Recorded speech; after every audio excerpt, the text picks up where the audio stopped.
सो hi guys. Last video हमने किया था एमएनए वाला चैप्टर नंबर 13। सो आज हम शुरू करने वाले हैं चैप्टर नंबर 3 से। It's a security analysis. So basically चलिए स्टार्ट करते हैं। इस चैप्टर में बेसिकली आप कवर क्या क्या करेंगे। सबसे पहले होगा आपका फंडामेंटल एनालिसिस। फंडामेंटल एनालिसिस जो भी हम करते हैं, उसके बाद हमारा होगा टेक्निकल एनालिसिस, उसका मीनिंग, अजम्पशंस क्या लेते हैं टेक्निकल एनालिसिस में, थ्योरी एंड प्रिंसिपल्स। ये आपका टेक्निकल एनालिसिस शेयर मार्केट वाला एनालिसिस है, जो हम चार्ट्स को एनालाइज करते हैं। कैंडल चार्ट होता है, बार चार्ट होता है, या आपके इसमें बेसिकली हाई रेटेड डायग्राम्स होते हैं, या रिस्क एनालिटिक्स वाले चार्ट्स होते हैं, उन सबको एनालाइज करते हैं। सो चार्टिंग टेक्निक्स आ गई, और नेक्स्ट आ गया हमारा एफिशिएंट मार्केट हाइपोथेसिस एनालिसिस। सो इसमें हम चलिए स्टार्ट करते हैं। सबसे पहले इंट्रोडक्शन, बेसिकली सिक्योरिटी एनालिसिस होता क्या है। तो सिक्योरिटी एनालिसिस इन्वॉल्व है systematic analysis of the risk return profile of the various securities. Like अगर आपने म्यूचुअल फंड्स को लिया, या आपने बोला कि मैं इक्विटी शेयर्स खरीदने वाला हूँ, तो सिक्योरिटी एनालिसिस में इक्विटी शेयर्स हमारी एक सिक्योरिटी हो गई, या जो भी हमारे म्यूचुअल फंड्स है एक सिक्योरिटी हो गई। तो उसको हमें एनालाइज करना है। तो हम क्या क्या एनालाइज करेंगे, उसको सिस्टमेटिकली एनालाइज करेंगे, उसके रिस्क को, कि अगर मैं ये चीज़ खरीदता हूँ या मैं सिक्योरिटी खरीदता हूँ, इसमें कितना पैसे का रिस्क है, प्लस इसका रिटर्न कितना है, 10% रिटर्न है, 12% रिटर्न है, 15% रिटर्न है। और ये चीज़ें देखता हूँ मैं उन सिक्योरिटीज़ की, which is to help rational investors to estimate a value for the company. ये चीज़ हेल्प करती है एक रैशनल इन्वेस्टर्स को। रैशनल इन्वेस्टर्स बेसिकली वो होते हैं जो हर एक चीज़ को अच्छे से देख के एनालाइज करके ख़रीदे, एस्टिमेट करने के लिए वैल्यू फॉर द कंपनी। इस कंपनी की वैल्यू क्या है, from all the price sensitive informations. जितने भी प्राइस सेंसिटिव इन्फॉर्मेशंस हैं, या जितना भी डेटा है, उसकी कंपनी की फाइनेंशियल इन्फॉर्मेशंस दे रखी हैं आपको, बैलेंस शीट, P&L, या जितने भी ऑडिट रिपोर्ट्स हैं, उनके हिसाब से कंपनी की वैल्यू क्या है, so that he can make the purchases, जिस कारण वो परचेज कर सके। When the market under price, जब मार्केट अंडर प्राइसेस हो, सम ऑफ देम, लाइक अगर आपकी एक शेयर की वैल्यू थी पहले 100 रुपये थी, लेकिन मार्केट में क्या है, कोरोना की वजह से अंडर प्राइस होगी, तो वो वैल्यू घट के 100 से 90 आ गई। तो इस केस में एक रैशनल कंज्यूमर ये एनालाइज करेगा कि मेरी बैलेंस शीट के बेसिस पे, P&L के बेसिस पे, मार्केट के ट्रेंड्स के बेसिस पे, पेस्टल एनालिसिस के बेसिस पे, कि आपकी जो मार्केट की वैल्यू है वो किस हिसाब से, शेयर की वैल्यू पहले जितनी थी और अब कम हुई है, अब शुड आई बाय दिस, मेरे को अब खरीदना चाहिए या मेरे को अभी बेचना चाहिए, इस चीज़ के बेसिस पे एनालाइज करता है। And thereby earn a reasonable rate of return. इसी बेसिस पे वो एक रीजनेबल रेट ऑफ रिटर्न कमाता है कि कितना मेरे को इसमें पैसा कमाया गया है, कितना मैंने 100 रुपये लगाए थे, मेरे को 110 मिले, 120 मिले, कैसे मिले, इस चीज़ को एनालाइज करता है, कितनी रिटर्न आई है। जैसे FD में आप रिटर्न को एनालाइज करते हो, FD मेरे को 7% मिला, मैंने 1 लाख लगाए थे, 1 साल के बाद मेरे को 1,07,000 रुपये मिल गए, तो 7% उस पर रिटर्न मिली है। इसी तरह वो शेयर्स के रिटर्न को देखता है। सो इस चीज़ की क्या है, इस चीज़ की 2 अप्रोचेस हो सकती हैं आपकी, फंडामेंटल एनालिसिस और टेक्निकल एनालिसिस। फंडामेंटल नाम से पता चल रहा है, फैक्ट्स एंड फिगर्स, जो हमारे नंबर्स के हिसाब से हो रहा है, और टेक्निकल जो हमारा चार्ट्स और डायग्राम्स के हिसाब से हम एनालाइज करते हैं कि मार्केट में ट्रेंड्स कितने हैं, सेल्स क्या है, डिमांड क्या है, कैसे घट रही है, कैसे बढ़ रही है, उस बेसिस पे हम बोलते हैं fundamental technical analysis. In the fundamental analysis, factors affecting risk return characteristics of the security. Fundamental analysis में क्या चीज़ें मतलब इफेक्ट कर रही हैं आपकी, रिस्क और रिटर्न कितना आ रहा है, लाइक अगर मैं एक इक्विटी शेयर में पैसा लगा रहा हूँ तो कितना पैसा मेरा डूबने का रिस्क है, प्लस कितना मेरे को रिटर्न मिल रहा है। स्पेस आपने प्रेफरेंस शेयर्स पे लगाया, तो प्रेफरेंस शेयर में आपका रिस्क तो कम है, आपको पैसा फिक्स मिलेगा बाद में, लेकिन आपकी जो रिटर्न है वो भी लिमिटेड है, आपको 12% या 13% रिटर्न मिलेगी, उसके अलावा आप रिटर्न नहीं कमा पाएंगे। लेकिन जो इक्विटी में है वो रिटर्न आपके डिपेंड करती है आपके प्रॉफिट्स पे। अगर आपके प्रॉफिट काफ़ी डीप हैं या प्रॉफिट काफ़ी ज़्यादा आ रहे हैं, तो उस केस में आप रिटर्न भी काफ़ी अच्छी कमा लेंगे। तो उस केस में रिस्क और रिटर्न ऐसे वेरी करता है। लेकिन टेक्निकल एनालिसिस में क्या देखता हूँ मैं, डिमांड और सप्लाई की पोजीशंस। टेक्निकल एनालिसिस में बेसिक बार चार्ट्स के थ्रू हम यही देखते हैं कि कितनी एक चीज़ की डिमांड है और कितनी एक चीज़ की सप्लाई है, और किस डिमांड और सप्लाई के बेसिस पे हमारी चीज़ें काम कर रही हैं। टेक्निकल एनालिसिस में अगर हमारा अप ट्रेंड जा रहा है तो इसका मतलब हमारी डिमांड काफ़ी बढ़ गई है, अगर डाउन ट्रेंड जा रहा है तो डिमांड घटती जा रही है, तो उस चीज़ को हम देखते हैं। Along with prevalent share price tended to be examine. इसके साथ साथ हमारे जो शेयर के प्राइसेस हैं और उनके ट्रेंड्स हैं वो एग्जामिन करते हैं हम इसी के बेसिस पे।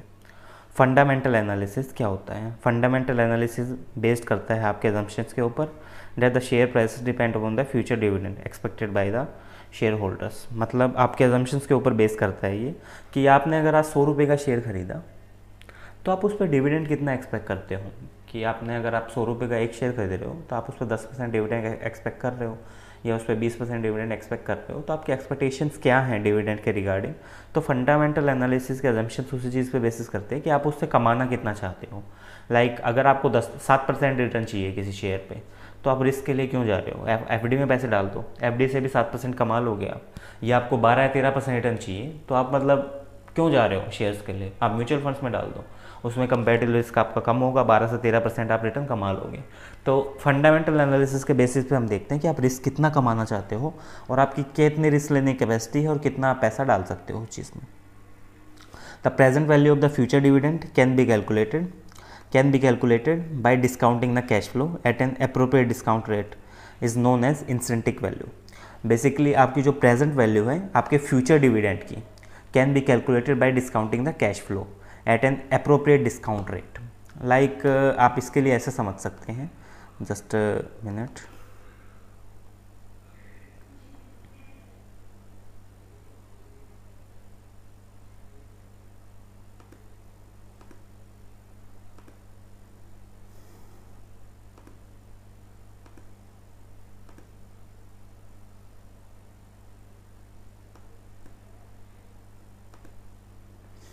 प्रेजेंट वैल्यू है आपकी फ्यूचर डिविडेंड की। लाइक आपने 100 रुपये का शेयर खरीदा और उस पर आप कमा रहे हो अपना 10 रुपये डिविडेंड। 10 रुपये उसकी आज की प्रेजेंट वैल्यू है डिविडेंड की, लेकिन फ्यूचर में उसकी वैल्यू क्या पता होगी, क्या 10 की 20 हो जाए या 10 की 100 हो जाए, आपको नहीं पता।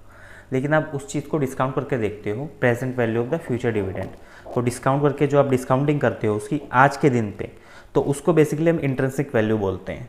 कि जिस इंट्रिंसिक, लाइक आपके पास 100 रुपये थे और एक साल के बाद वो 100 110 बन जाएंगे क्योंकि 10% आपने उस पर डिविडेंड कमाया है, ठीक है। 100 110 हो गए, लेकिन मैं उसको आज के रेट पे डिस्काउंटेड कर रहा हूँ तो मैं 110 बाय 1.10 करूँगा क्योंकि 1 आपका 100% है प्लस 10%, तो 110 बाय 1.10, तो मेरी उससे 100 रुपये वैल्यू आ जाएगी जो आज की वैल्यू है।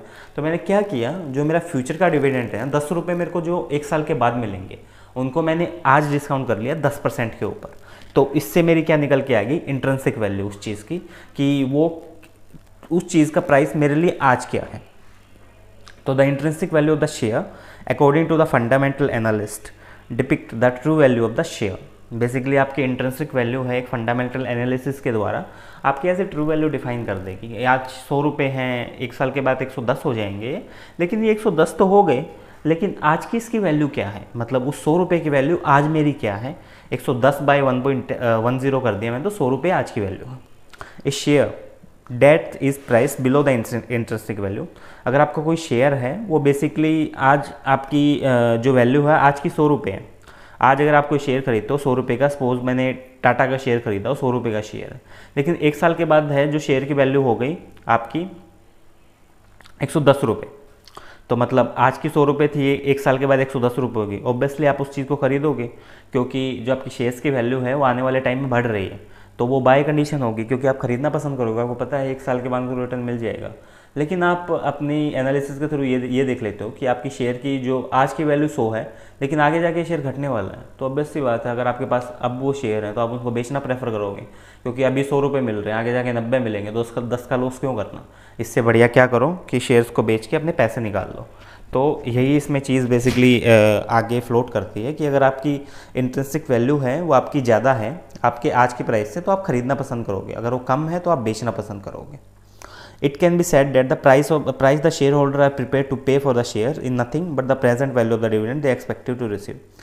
बेसिकली जो प्राइस होता है शेयर होल्डर जो पे करना चाहता है वो कुछ नहीं होता, बेसिकली वो है आपको जो 100 रुपये के 110 रुपये एक साल के बाद मिलने वाले हैं उसको आज आपने प्रेजेंट वैल्यू में डिस्काउंट कर लिया, वो आज की आपकी 100 रुपये की वैल्यू वो वैल्यू है जो आपको एक साल के बाद मिलने वाली है।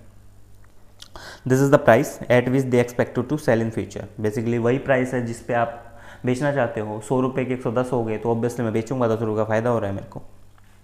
As a first step arrive at a compact expressions. Let's take the simple assumptions, ठीक है, सिंपल अजम्पशन लेते हैं। Uniform dividend of the D per share every year, या यूनिफॉर्म डिविडेंड है मेरा 10 रुपये पर शेयर हर साल। तो मेरा जो पहले साल भी 10 होगा, दूसरे भी 10 है, तीसरे भी 10 है। सिंपल मैंने इसको एज ए 1 लेके चला, मतलब एज ए कॉन्स्टेंट लेके चला। इक्वेशन क्या बनेगी मेरी, डी 1/k 10 1/1 0 10 1/1 का स्केयर कर दिया, 10 1/1 का 3 कर दिया मैंने, ऐसे इन्फिनिटी तक गया ये। This is the unrealistic assumptions, assume their dividend remain constant over the time। Basically काफ़ी अनरियलिस्टिक है कि आप डिविडेंड को ये मानते रहो कि मेरा कांस्टेंट ही रहेगा, क्योंकि डिविडेंड कांस्टेंट क्यों रहेगा उस केसेस में, ये चीज़ें मतलब बेसिकली प्रेफर नहीं करते कि आपको डिविडेंड को आप कांस्टेंट रखो, या क्योंकि मार्केट कंडीशंस के हिसाब से आपका डिविडेंड गिरेगा और बढ़ेगा भी। तो आप रियलिस्टिक है ये चीज़ काफ़ी कि डिविडेंड को आप कांस्टेंट रखो। In case of the most shares, the dividend per share grow because of the growth in earning of the firm। Basically shares के केसेस में आपका जो डिविडेंड है वो भी ग्रो करता है, क्योंकि आपकी फर्म्स की जो अर्निंग्स है वो ग्रो हो रही हैं। Identify the new investment opportunity for the growth, जो आपकी नई अपॉर्चुनिटीज मिल रही है इन्वेस्टमेंट करने के लिए आपको, और increase the DPS dividend per share आपके इंक्रीज करती है उस चीज़ को। Let's assume that an average of the DPS of company grow at A compounded rate of the G per annum. Like मैंने ये जूम कर लिया, जो मेरा जो डिविडेंड की ग्रोथ है वो 5% के रेट के हिसाब से बढ़ती है। So that the dividend D1 at the end of first period is D1 1 + G। क्या होगा, 10 रुपये डिविडेंड इंटू 1 + 0.5%। अगले साल मेरा कितना होगा वो, अगले साल मेरा 10 को अगर मैं 1.5 से करता हूँ तो वो होगा मेरा 15 रुपये। 15 रुपये मेरे को अगले साल डिविडेंड मिल रहा है, क्योंकि मेरा 5% से बढ़ रहा है, 100 रुपये का 5% 5 रुपये। तो इसी तरह मैं उस चीज़ को डिस्काउंटेड कर दूंगा आगे, 15/1 + 1 0 15/1 + 1 का स्केयर, और ये मैंने इसमें ग्रोथ लगा दी। तो इसको बोलते हैं परपेचुअल ज्योमेट्रिक सीरीज। बेसिकली आपका जो डिविडेंड है परपेचुअल रेट पे बढ़ता जा रहा है, वो एक जगह स्थिर नहीं हुआ, एक जगह एक जैसा नहीं रहा।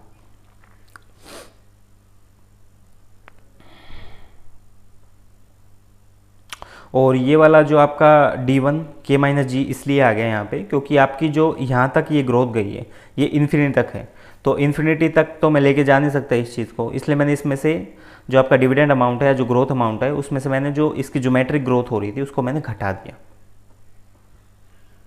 Growth in the dividend G is equal to the greater than desire rate of return on the shares. The condition that the G be the less than K is not very restrictive, since the long-term growth in the dividend is unlikely to be exceed the rate of return expected by the market in the shares। Basically अगर आपकी growth है equal है Dzire rate of return से, आपकी अगर growth rate 5% है और आप ये चाहते हैं कि मेरी ग्रोथ 4% से हो या 3% से हो, तो वो आपके लिए अच्छी सिचुएशन है, क्योंकि उस टाइम में आपकी लॉन्ग टर्म ग्रोथ रेट हो रही है।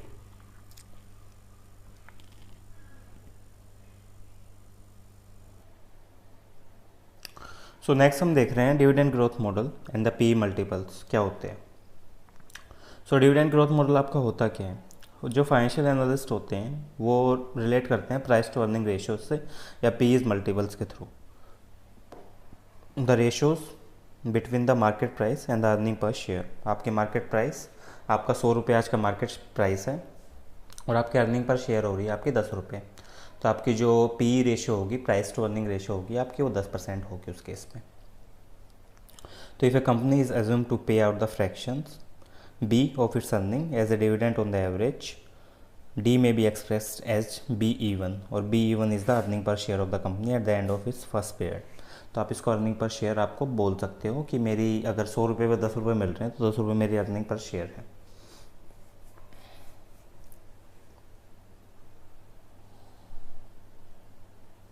इक्वेशन बेसिकली इसकी होगी आपकी, P0 आपका हो गया ओल्ड प्राइस, इसमें से मैं अर्निंग पर शेयर यहाँ पे आ गई K - G, ग्रोथ घटा दी, तो E0 1 + G K - G।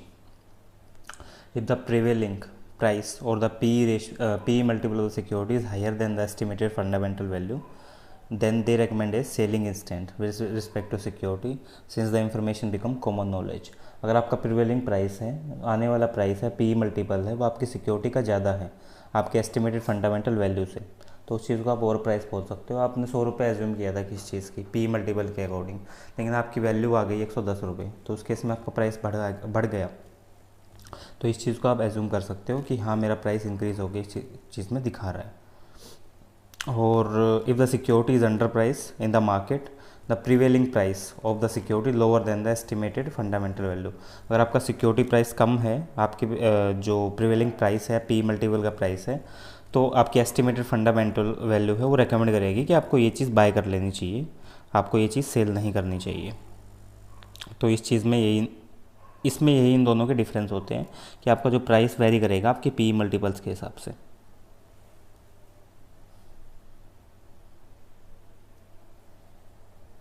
जो आपकी इंडस्ट्री होती है, वो आपकी जो स्पेसिफिक कंपनी है इंडस्ट्री के अंदर, वो डिपेंड खाली बेसिकली इंडस्ट्री पे नहीं करती, वो काफ़ी सारे फैक्टर्स पे डिपेंड करती हैं, लाइक ऑपरेटिंग और कॉम्पिटिटिव पोजीशंस पे डिपेंड करती है। और जो की वेरिएबल होते हैं, investors must monitor in order to carry out fundamental analysis. वो फाइनेंशियल स्टेटमेंट्स के अलावा जो इन्वेस्टर होता है वो काफ़ी सारी चीज़ों को और देखता है फंडामेंटल एनालिसिस करते हुए, लाइक आपका इकोनॉमिक एनालिसिस कितना हो रहा है, या इंडस्ट्री एनालिसिस कितना है, कंपनी एनालिसिस कितना है, ये सारे फैक्टर्स आपके देखे जाते हैं। इकोनॉमिक एनालिसिस क्या होता है basically? First, macro economic factors like historical performance of the company in the past, present and the expectation in future. आपकी जितनी भी हिस्टोरिकल परफॉर्मेंस हो रही है पास्ट में, प्रेजेंट में या फ्यूचर में जितनी भी हुई है। Growth of the different sector of the economy, आपकी ग्रोथ क्या है सेक्टर्स ऑफ द इकोनॉमी के हिसाब से आएगी। आपके आईटी में ग्रोथ क्या है, मैन्युफैक्चरिंग में ग्रोथ क्या है, या आपका टेलीकम्युनिकेशन किस ग्रोथ से आगे बढ़ रहा है, वो सारी चीज़ें देखता है। उसके बाद आपके देखते हैं कि trends in the people's income and expenditure reflect the growth of the particular industries. Like आपके ट्रेंड क्या है, जो आपकी इनकम लोग कमा रहे हैं और जितना स्पेंड कर रहे हैं उस चीज़ में। अगर आप कोई एवरेज पर्सन 10,000 रुपये कमाता है और स्पेंड कुछ नहीं कर रहा हो, खाली सेविंग किए जा रहा है, तो उस केस में आपके सेक्टर्स हैं वो ग्रो नहीं करेंगे। लेकिन अगर 10,000 रुपये कमाता है और एवरेज स्पेंडिंग एक पॉपुलेशन की आपकी है 8,000 रुपये या 6,000 रुपये, तो उस केस में आपके सेक्टर्स ग्रो करेंगे क्योंकि मार्केट में पैसा आ रहा है स्पेंडिंग के थ्रू। तो उस चीज़ को आप मान सकते हो। Consumer affect the corporate profit, dividend या share price in the market. Consumptions basically तीनों चीज़ों को अफेक्ट करती है, आपके कॉर्पोरेट प्रॉफिट को, उसकी वजह से आपका डिविडेंड इफेक्ट होता है और उसकी वजह से आपका शेयर प्राइस इफेक्ट होता है मार्केट में। फैक्टर किस चीज़ को अफेक्ट करेंगे इकोनॉमिकल एनालिसिस के टाइम पे? कौन से फैक्टर्स हम देखेंगे जनरली?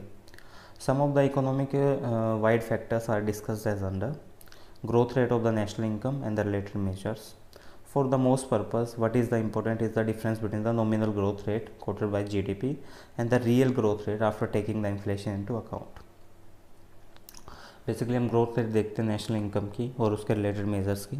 सबसे पहले ये चीज़ देखी जाती है कि नॉमिनल ग्रोथ रेट होती है आपकी, जो जीडीपी ने आपकी कोटेड की है। Like nominal growth rate GDP के हिसाब से आ रही है आपकी 10%, लेकिन आपने रियल ग्रोथ रेट देखी इन्फ्लेशन के हिसाब से कि वो तो हमारी ओनली 6% आ रही है। तो वो चीज़ें देखी जाती हैं इसके हिसाब से कि आपकी नॉमिनल ग्रोथ रेट क्या है प्लस आपकी रियल ग्रोथ रेट क्या है, उन चीज़ों का काउंट में लिया जाता है। The estimated growth rate of the economy would be pointer to prospect for the industrial sector. जो आपकी एस्टिमेटेड ग्रोथ रेट है इकोनॉमी के लिए, बेसिकली इंडस्ट्रियल सेक्टर के लिए एक प्रोस्पेक्ट हो सकती है कि कैसे इस चीज़ को करना है। Therefore to return the investor and expect from the investment in the shares. तो बेसिकली इन्वेस्टर्स को एक अच्छी रिटर्न दी जाती है जो शेयर्स में एक्सपेक्ट करते हैं इन्वेस्टमेंट करने के बाद। Growth rate of the industrial sector, growth rate कैसे डिपेंड करते हैं इंडस्ट्रियल सेक्टर्स की? This can be further broken down into growth rate of the various industries and group of the industries if required. ये basically ऐसे broke down कर सकते हो आप। ग्रोथ रेट हो गई काफ़ी सारी इंडस्ट्रीज़ की और ग्रोथ रेट हो गई आपकी ग्रुप ऑफ इंडस्ट्रीज़ की। लाइक आपने सपोज आईटी सेक्टर का देखना शुरू किया, आईटी सेक्टर की आपकी ग्रोथ रेट 10% से चल रही है और आपने पूरी इकोनॉमी की ग्रोथ रेट देखी, पूरी इकोनॉमी की एज ग्रोथ रेट पर चल रही है 6% से। तो हम इसमें दोनों चीज़ों को एनालाइज करते हैं। Growth rate in the various industries are estimated based on the estimate demand for its product. Like आपकी जो ग्रोथ रेट्स है इंडस्ट्रीज़ की, आईटी के डिमांड प्रोडक्ट्स की डिमांड ज़्यादा है, तो उस केस में जो आपकी एस्टिमेटेड ग्रोथ रेट होगी, एस्टिमेटेड डिमांड होगी, वो डिमांड के बेसिस पे आपकी ग्रोथ रेट रिफ्लेक्ट करेगी। जितनी आपकी डिमांड आएगी उतनी आपकी ग्रोथ रेट बढ़ती जाएगी क्योंकि सामान बिक रहा है उतने। इन्फ्लेशन अब कैसे मेज़र होता है? Inflation is measure in term of either wholesale prices और द रिटेल प्राइसेस। इन्फ्लेशन आपका दो तरीके से मेज़र कर सकते हो आप, होलसेल प्राइसेस के थ्रू, आपके होलसेल प्राइस इंडेक्स कैसे काम कर रहा है, और रिटेल प्राइस इंडेक्स कैसे काम कर रहा है, सीपीआई कैसे काम करती है। The demand in the some industries particularly the consumption product industry significantly impress by the inflation rate. जो आपकी डिमांड है या इंडस्ट्रीज़ के अंदर, वो बेसिकली कंज्यूमर प्रोडक्ट्स की इंक्रीज़ कैसे हो रही है और कैसे इन्फ्लुएंस होती है इन्फ्लेशन फैक्टर्स के through. Firms in these industry make the continuously assumptions about the inflation rate and likely to prevail in the near future as to fine tune their pricing। जो आपकी फर्म्स हैं इन industries में, वो continuously assessment करते रहते हैं inflation rates का, और जो हम फ्यूचर में करना चाहते हैं उसको कैसे करना चाहते हैं उस चीज़ के बारे में हम देखते हैं। Distribution and promotion policies to be anticipated impact of the inflation and demand for their product. जो आपकी डिस्ट्रीब्यूशन या प्रमोशन पॉलिसीज़ हैं वो एंटिसिपेट की जाती हैं इन्फ्लेशन और डिमांड के हिसाब से कि कैसे आपका प्रोडक्ट आगे काम करेगा। Monsoon, because of the strong forward and the backward linkage, strong forward और बैकवर्ड लिंकिंग की वजह से monsoon is of the great concern to invest in the stock market too. Basically आपका जो मॉनसून का टाइम होता है, जिस टाइम पे बेसिकली आपकी फॉरवर्ड और बैकवर्ड लिंकेज आपकी इंडस्ट्री सही से काम कर रही है, जिसमें काफ़ी स्टेगनेंट और काफ़ी कंपटीशन आ रहा है, तो उस केस में जो आपकी ग्रेट कंसर्न्स होते हैं इन्वेस्टर्स के लिए स्टॉक मार्केट में अच्छे से परफॉर्म करना होती है। Techniques use in the economic analysis, आपकी टेक्निक्स क्या क्या यूज़ होती हैं इकोनॉमिक एनालिसिस में? Economic analysis use to forecast the national income with its various components that have bearing on the concern industry and the company in particular. जो economic analysis होती है आपकी, उस केस में हम फोरकास्ट करते हैं, उस केस में फोरकास्ट करने के लिए नेशनल इनकम को यूज़ किया जाता है विद इट्स वेरियस कंपोनेंट्स, उसके कंपोनेंट्स के through that have a bearing on the concerned industry and the company in particular। Economical analysis basically मेरे को अगर फोरकास्ट करना है तो उस केस में सबसे पहले मैं फोरकास्ट करूँगा नेशनल इनकम के थ्रू। अगर आप नेशनल इनकम है प्लस उसके कंपोनेंट्स अलग अलग, आपके गवर्नमेंट एक्सपेंडिचर्स हैं या आपकी कंजप्शंस हैं या आपकी सेविंग्स हैं, उनको देखा जाता है कि उनकी कितना इम्पैक्ट है कंसर्न इंडस्ट्री पे या किसी कंपनी पे पर्टिकुलर। और जो जीएनपी होता है, gross national product, is use to measure the national income, वो यूज़ किया जाता है मेज़र करने के लिए नेशनल इनकम, और रिफ्लेक्ट करता है growth rate in the economic activities, और रिफ्लेक्ट करता है बेसिकली आपकी ग्रोथ रेट कितनी हो रही है इकोनॉमिक एक्टिविटीज़ में, और has been regarding as a forecasting tool for analysing the overall economy. और वो बेसिकली एक फोरकास्टिंग टूल है पूरी इकोनॉमिक एनालाइज करने के लिए, कैसे पूरी इकोनॉमी काम कर रही है along with its various component, अपने सारे कंपोनेंट्स के साथ ड्यूरिंग ए पर्टिकुलर पीरियड, एक पर्टिकुलर पीरियड के टाइम पे। Some of the technique use for the economic analysis are, कुछ टेक्निक्स क्या हैं इकोनॉमिक एनालिसिस को यूज़ करने के लिए?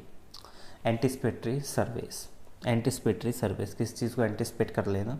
सर्वेस के थ्रू शुरू में। They help the investors to form an opinion about the future state of the economy. ये बेसिकली आपको हेल्प करती है कि इन्वेस्टर्स को एक ओपिनियन बनाने में कि मेरा फ्यूचर कैसा होगा या फ्यूचर स्टेट ऑफ इकोनॉमी कैसी होगी, कैसे वो काम करेगी और कितना मेरे को उससे प्रॉफिट मिल सकता है।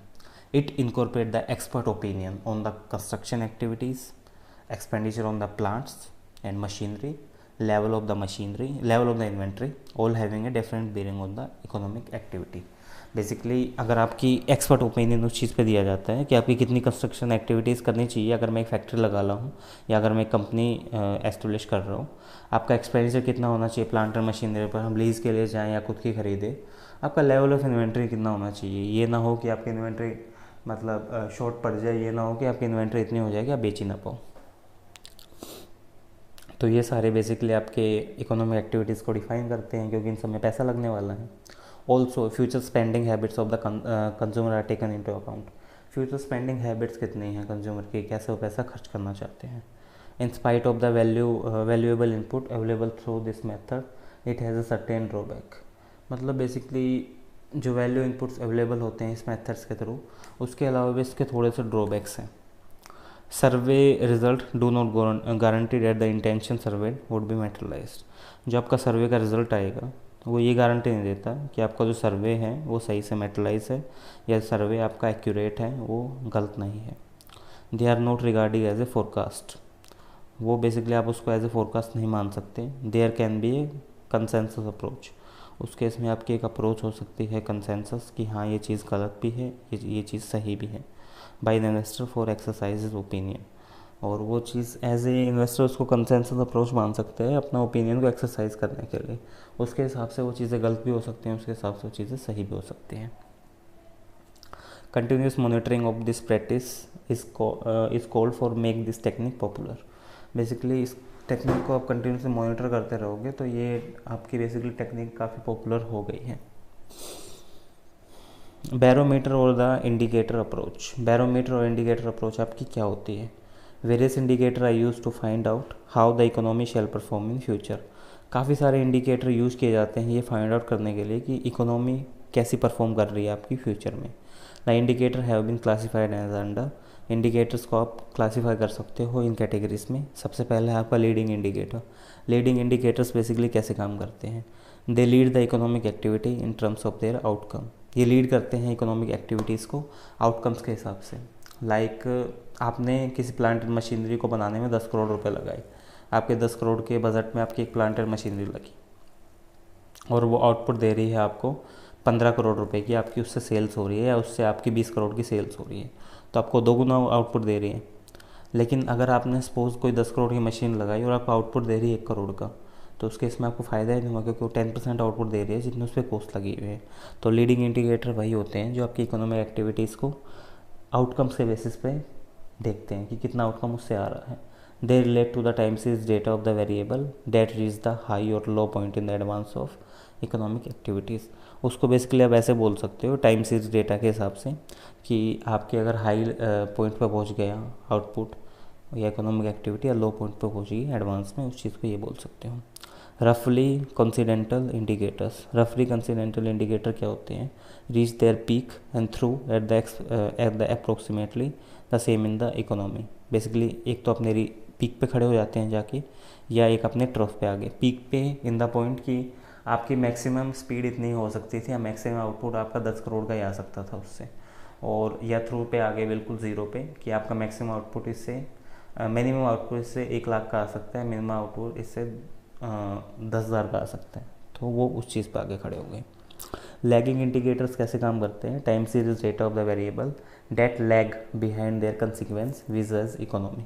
बेसिकली जो लैग करते हैं आपके टाइम सीरीज़ के हिसाब से या कॉन्सिक्वेंसेस क्या होंगे इकोनॉमी के। लाइक अगर कल को मेरा टैक्स बढ़ जाता है तो उसके हिसाब से मेरे प्रॉफिट्स पे क्या फ़र्क पड़ेगा, या कल को मेरी टैक्स की रेट कम होगी तो इसके हिसाब से मेरे प्रॉफिट्स पे क्या फ़र्क पड़ेगा, तो इन चीज़ों को देखते हैं।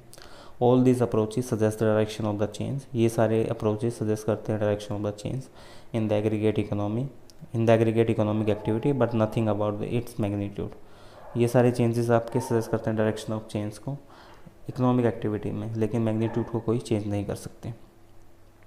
Various measure obtain from the such indicator may give the conflicting signal about the future direction of the economy. जो ये चेंजेस हैं सारे आपके future direction of the economy के बारे में एक तरह से आपको कंफ्लिक्टिंग डिसीजंस दे रहे हैं कि हाँ ये इकोनॉमी ऐसे काम कर सकती है या ये ऐसे हट सकती है।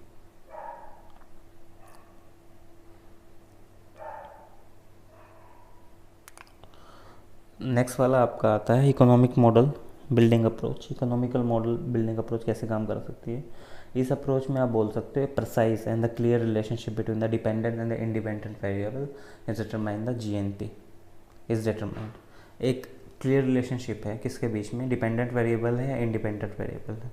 डिपेंडेंट आप किस चीज़ को बोल सकते हो? लाइक आपकी सेल्स है, लाइक आपका प्रॉफिट है, प्रॉफिट आपका सेल्स के ऊपर डिपेंड है। अगर मैं 10 करोड़ की सेल करता हूँ तो मेरे को 10% के हिसाब से 1 करोड़ का प्रॉफिट होगा, तो आपका प्रॉफिट है डिपेंडेंट किस चीज़ पे? सेल्स के ऊपर, तो उस चीज़ को आप डिपेंडेंट वेरिएबल बोल सकते हो। लेकिन मेरी जो सेल्स हैं और एम्प्लॉयज़ का खर्चा है वो चीज़ मेरी इंडिपेंडेंट है, उस चीज़ को मैं डिपेंडेंट नहीं बोल सकता। तो प्रॉफिट और सेल्स के बीच का जो वेरिएबल्स के बीच हम जो एक रिलेशनशिप दिखा रहे हैं तो उसको डिपेंडेंट आप बोल सकते हो। ए जीएनपी मॉडल बिल्डिंग और sectoral analysis used in practice through the use of the national accounting framework. Steps use है, बेसिकली स्टेप्स यूज़ किए जाते हैं इकोनॉमिक मॉडल एनालिसिस करते हुए। Hypothesised the total economic demand by measure the total income based on the political stability, rate of inflation, change in the economical value. Basically आप total economy की demand निकाल सकते हो टोटल इनकम के basis पे, जो आपकी पॉलिटिकल स्टेबिलिटी के बेसिस पे डिपेंड करती है, इन्फ्लेशन के रेट पे डिपेंड करती है, या इकोनॉमिकल लेवल पे डिपेंड करती है. Forecasting a GNP by estimating the level of various component. आप जीएनपी को फोरकास्ट कर सकते हो एस्टिमेट करके वेरियस कंपोनेंट्स को, लाइक आप कंजम्पशन एक्सपेंडिचर को एस्टिमेट कर रहे हो, ग्रोस प्राइवेट डोमेस्टिक इन्वेस्टमेंट को आप वो कर रहे हो, एस्टिमेट कर रहे हो, या government purchase of the goods and services को एस्टिमेट कर रहे हो. तो इस चीज़ को आप बोल सकते हो forecasting a GNP by estimating the level of various components. After forecasting the individual component of the GNP, add them up to obtain the forecasted GNP. आप इस चीज़ को फोरकास्ट कर सकते हो इंडिविजुअल कंपोनेंट्स के हिसाब से और उसको ऐड कर सकते हो as a forecasted GNP. Comparison is made of the total GNP arrived at with that from the independent agency for the forecast of GNP and the overall is test for the consistency.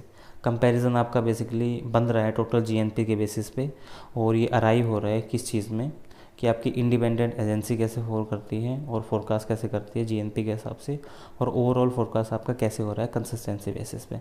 ये चीज़ आपकी काफ़ी depend करती है GNP को stand करते हुए, GNP निकालते हुए. सो गाइज हमने आज इकोनॉमिक एनालिसिस को बेसिकली पूरा कवर कर लिया. So that's all for the today's video. Please keep like, share and subscribe my channel, and if you have any problem then mention below in the comment section. So thank you guys, thank you so much.